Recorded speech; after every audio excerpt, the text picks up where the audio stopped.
Washington, D.C., 1948. Congress passed a very unusual law that had never happened before in U.S. military history. This law gave Admiral Raymond A. Spruance full 4-star pay for the rest of his life. Normally, this benefit was only for 5-star fleet admirals. He did not receive reduced retirement pay or partial money. He received a full admiral's salary until he died. Why would the U.S. government pay a 4-star admiral like a 5-star admiral? Because they were trying to fix a major political mistake. 3 years earlier, in December 1945, the Navy gave its final 5-star promotion to the wrong man. Everyone in the Pentagon knew it. The man who got the promotion was Admiral William Halsey, a bold and aggressive commander loved by the media and the public. But the man who did not get the promotion had won one of the most important naval battles in American history. He led the largest fleet ever assembled and, during 4 years of war, never made a major tactical mistake. His name was Raymond Spruance. The reason he did not receive the 5th star was not about his performance. Admiral Ernest King reviewed the achievements of both men and believed Spruance was the smarter and more capable officer. However, King did not push through the political fight needed to secure the promotion. To understand why, you must see how different these two commanders were. June 4, 1942. The Battle of Midway. Spruance had been in command of Task Force 16 for only 72 hours. He took the role at the last minute after Halsey became sick with shingles.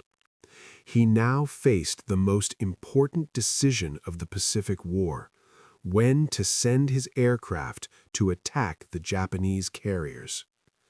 The normal military rule said to wait, gather all forces, and launch one coordinated attack with fighters, dive bombers, and torpedo planes together. But Spruance studied the situation and saw that the chance to strike was closing. So he made a tough decision.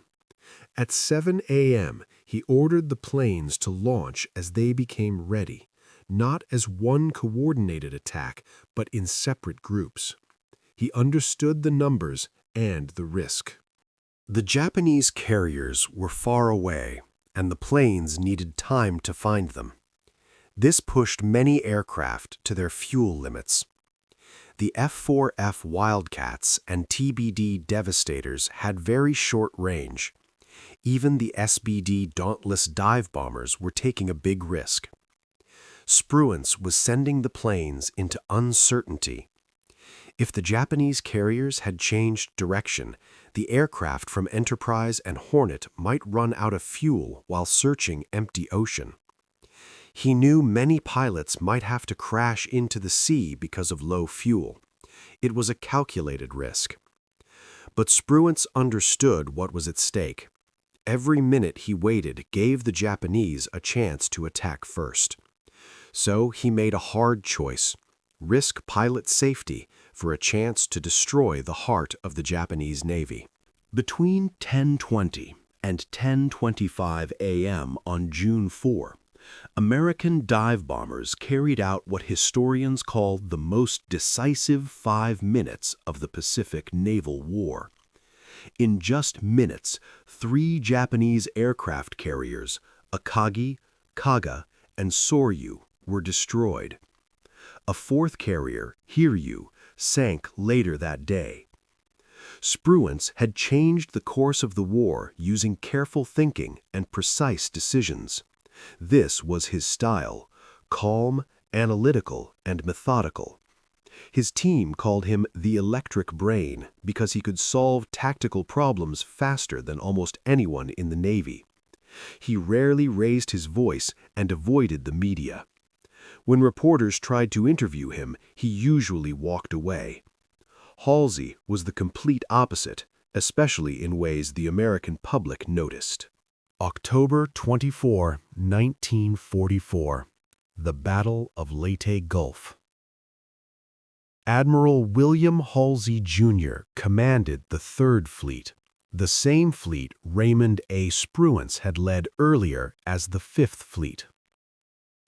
The Navy rotated the two admirals. Spruance would plan and carry out an operation, then return to Hawaii and hand the fleet to Halsey, who renamed it the Third Fleet and ran his own mission. During this battle, Halsey decided to move all his forces north to attack Japanese carriers from the northern force. But this created a serious problem. The San Bernardino Strait was left unprotected. The Japanese had planned a trap. They sent a small group of carriers with very few aircraft as a decoy north of the Philippines, and Halsey chased them with his entire fleet, including all 6 of his modern battleships. With the strait unguarded, the Japanese center force sailed through it, including 4 battleships and the massive Yamato. The Japanese force included 6 heavy cruisers and 2 light cruisers. They attacked Taffy 3, a small group of escort carriers, destroyers, and destroyer escorts. The escort carrier USS Gambier Bay became the only American aircraft carrier in World War II sunk by naval gunfire. 3 days after the battle, Chester W. Nimitz privately told Ernest King that he was disappointed. He said he never expected Halsey to leave the San Bernardino Strait unprotected. It was a serious mistake. The landing forces at Leyte came very close to destruction. Disaster was avoided only because of the brave defense by Taffy 3's destroyers and destroyer escorts, and because Japanese Admiral Takeo Kurita was confused about the situation. Even so, Halsey was never removed from command or officially punished. By late 1944, William Halsey, Jr. was the most famous admiral in America. His image helped sell war bonds, and his quotes appeared in newspapers everywhere. After the Doolittle raid in April 1942, when William Halsey, Jr. helped launch Army bombers to strike Tokyo, his popularity with the American public became extremely strong. Meanwhile, Raymond A. Spruance won the Battle of the Philippine Sea in June 1944, the largest carrier battle in history. Task Force 58 shot down about 430 Japanese aircraft while taking very little damage. The battle became known as the Great Marianas Turkey Shoot. Japan lost many skilled pilots and never fully recovered its naval air power. However, Spruance was criticized for being too cautious. Some pilots felt he should have been more aggressive, and John Towers even asked that he be removed from command. But Chester W. Nimitz, along with Kelly Turner and Ernest King, supported Spruance. After the war, new information proved Spruance's decision was correct. If he had attacked the Japanese carriers earlier on June 19, 1944, American aircraft would have had to fly through heavy anti-aircraft fire both on the way in and on the way back, risking heavy losses. Spruance made the right decisions, but they did not create big headlines. Then Carl Vinson, chairman of the House Naval Affairs Committee, became very important in deciding Spruance's future. Vinson had been in Congress since 1914, and by 1944, he was the most powerful voice on naval matters in Washington. He helped pass the Vinson-Trammell Act, which rebuilt the Navy after years of neglect. He also pushed the Two-Ocean Navy Act, allowing the construction of about 200 new warships. Because of this, much of the Navy's World War II strength existed thanks to Vinson. But Vinson strongly supported William Halsey, Jr. Vinson understood politics. He believed wars were fought not only on the battlefield, but also at home. Americans needed heroes they could see and hear, leaders who inspired confidence and made good stories for newspapers. Halsey was energetic, dramatic, and great for the media. Spruance was quiet and not interested in publicity. In comparison, Raymond A. Spruance was junior to William Halsey, Jr. and avoided the media. He rarely held press conferences and did not seek publicity. To Carl Vinson, this was a problem. He believed Spruance was not helpful for maintaining public morale or promoting war bonds. Vinson didn't only argue against Spruance, he used a technical detail. In late 1944, a list of officers nominated for the rank of admiral was sent to the Senate. Because of what was called an administrative mistake, Spruance was listed as a 3-star vice admiral instead of his real 4-star rank. Since the 5-star rank required officers to already be 4-star admirals, this error made Spruance technically ineligible on paper. Vinson used the delay caused by fixing this mistake to strengthen political support for Halsey's promotion until it could no longer be reversed. There was also another factor: seniority. Halsey had graduated from the Naval Academy in 1904, giving him an advantage in rank and experience. Spruance graduated in 1906, 2 years after Halsey. In a Navy that valued seniority above almost everything else, those 2 years were important. In December 1944, Congress passed Public Law 78-482, creating the 5-star rank of Fleet Admiral. The Navy was allowed 4 positions, the same as the Army's top generals. 3 of the 4 slots were obvious and not debated. William Leahy, Roosevelt's chief of staff and the most senior officer in the U.S. military; Ernest King, chief of naval operations and the planner of America's Pacific strategy; Chester W. Nimitz, commander of the Pacific Fleet, who led every major operation from Midway to the Philippines. That left 1 remaining slot and 2 candidates: William Halsey, Jr. and Raymond A. Spruance. Admiral King was asked to make a recommendation. He studied both men's records carefully. He acknowledged Halsey's achievements, including the Doolittle Raid and the Solomon Islands campaign, but would also consider Spruance's accomplishments. Halsey was admired for his bold, aggressive style that inspired the fleet. But when Admiral King looked at tactical skill and strategic judgment, he preferred Raymond A. Spruance. Then Carl Vinson, a strong supporter of William Halsey, Jr., made his position clear. Vinson blocked Spruance's promotion several times, even though most thought Spruance deserved it more, to ensure Halsey got the 4th 5-star slot.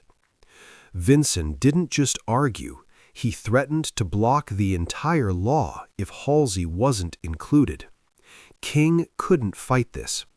He didn't want to risk Leahy, King himself, or Nimitz losing their 5-star promotions because of the 4th slot. On December 19, 1945, 1 year after the rank was created, Halsey became the 4th Fleet Admiral of the U.S. Navy. Spruance remained a 4-star admiral. After the war, American intelligence officers questioned captured Japanese naval commanders. They asked, "Which American admirals did you fear? Which did you respect?" The answers were clear. Japanese officers knew Halsey's tactics and his aggressive nature. They knew he couldn't resist chasing carriers. At Leyte Gulf, they used that knowledge to trap him, and it worked. But when they spoke of Spruance, their words were very different. The Japanese feared Spruance, but for a different reason than Halsey. They feared his predictability because he was always logical. He didn't take unnecessary risks, didn't chase minor targets, protected what needed protection, and destroyed what needed destroying, always in the right order. Chester W. Nimitz described it well. Halsey was a sailor's admiral, but Spruance was an admiral's admiral. At both Midway and the Philippine Sea, the Japanese tried to exploit American caution with divided forces and decoys. Spruance saw through it both times and prevented disaster. At the Philippine Sea, the Japanese had a clever plan. Their planes had longer range, and they planned to use airfields on Guam and Tinian as refueling stations to strike the U.S. fleet from a safe distance. They hoped Spruance would chase them west, leaving the Saipan invasion beaches unprotected. But Spruance did not take the bait. He stayed in position, formed his fleet into a strong defensive line, and let the Japanese planes attack, causing heavy Japanese losses. His peers admired him. Kelly Turner, commander of the amphibious forces at Saipan and Okinawa, trusted Spruance completely. Admiral Mark Mitzer, a bold carrier commander, followed Spruance's orders even when he disagreed with them. Admiral Ernest King also recognized Spruance's superior intellect. But none of that mattered in December 1945. Politics outweighed performance. In March 1945, Spruance commanded the Fifth Fleet for the invasion of Okinawa, the largest amphibious operation in the Pacific War. The scale was immense. Over 1,300 ships and more than 180,000 assault troops. The logistics were even more complex than D-Day. Spruance's biographer, Tom Buell, compared Okinawa to Normandy in size and difficulty. The Japanese knew Okinawa was the last step before their home islands. They launched massive attacks against the Fifth Fleet, including kamikaze strikes on a scale never seen before. From April to June 1945, kamikaze attacks sank 36 U.S. ships and damaged 368 others. More than 4,900 American sailors were killed. Spruance's flagship, the heavy cruiser USS Indianapolis, was hit by a kamikaze on March 31st, killing 9 men. Then Spruance moved his command to the battleship USS New Mexico. On May 12th, a kamikaze struck the New Mexico, killing 54 men. Spruance was on the bridge when a kamikaze explosion went off just feet away. He didn't flinch. Witnesses saw him pick up a fire hose to help fight the fires before returning to his station. His staff officer, Captain Charles Barber, later wrote that Spruance calmly continued the briefing he had been giving, as if nothing had happened. Once the fires were under control, he visited the wounded in sickbay and then returned to the bridge to direct operations. That was Spruance, unshakable, precise, and logical. By June 1945, Okinawa was secured. The campaign cost 12,000 American lives, but the island was captured. Spruance had completed his mission: take Okinawa and protect the invasion fleet, all while minimizing naval losses despite the heaviest air attacks in history. On May 27th, Halsey relieved Spruance. The Fifth Fleet became the Third Fleet. Same ships, different commander. Halsey led them through the final months of the war. On September 2, 1945, aboard the battleship USS Missouri in Tokyo Bay, Japan formally surrendered. Halsey was there representing the combat commanders. Spruance was not. He was already in Guam planning the invasion of Japan, which never happened. In November 1945, Spruance relieved Chester W. Nimitz as Commander-in-Chief of the Pacific Fleet. Spruance served as Commander-in-Chief of the Pacific Fleet for 3 months, the top position in the Pacific Theater. In February 1946, he was reassigned as President of the Naval War College. It was a prestigious role, but not a combat command. It was the position given to brilliant officers to train the next generation rather than lead fleets. Spruance transformed the college. He improved the curriculum, emphasized strategic thinking, and built a program that would produce the naval leaders of the Korean War and beyond. He knew what had happened. He had been passed over for the 5-star rank. In private letters, he wrote, "If I could have had it along with Bill Halsey, that would have been fine. But if I had received it instead of Bill Halsey, I would have been very unhappy over it." This was classic Spruance. No bitterness, no complaints. He and Halsey were friends, having alternated command of the same fleet for 2 years. Spruance genuinely didn't want the promotion if it meant Halsey wouldn't get it. But Congress knew better. In 1948, they passed Public Law 80.35, a unique act awarding Spruance full admiral pay for life. It had never been done before and has never been done since. The Navy called it recognition for exceptional service, honoring his wartime achievements, but everyone understood the truth. It was guilt money, an acknowledgement that they had made the wrong decision.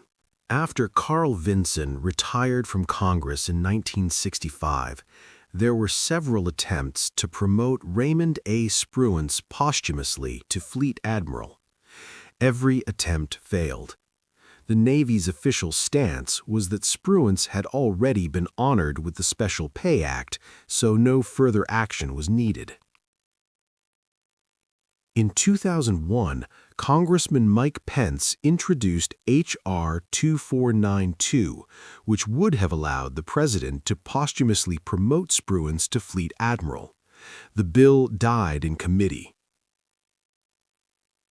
Spruance died in 1969 at his home in Pebble Beach, California, at age 83. He had retired from the Navy in 1948 and served as U.S. Ambassador to the Philippines from 1952 to 1955. He lived a quiet life in retirement, just as he had during the war, avoiding publicity, staying out of the spotlight, and letting his record speak for itself. Spruance didn't need a 5th star to prove his greatness. His leadership at Midway and the Philippine Sea had already shaped the outcome of the war. Yet the fact that politics kept him from the promotion remains one of the U.S. Navy's most shameful mistakes, a lasting reminder that brilliance doesn't always beat publicity, and the right decision isn't always the popular one. Spruance was truly the electric brain who broke the Imperial Japanese Navy.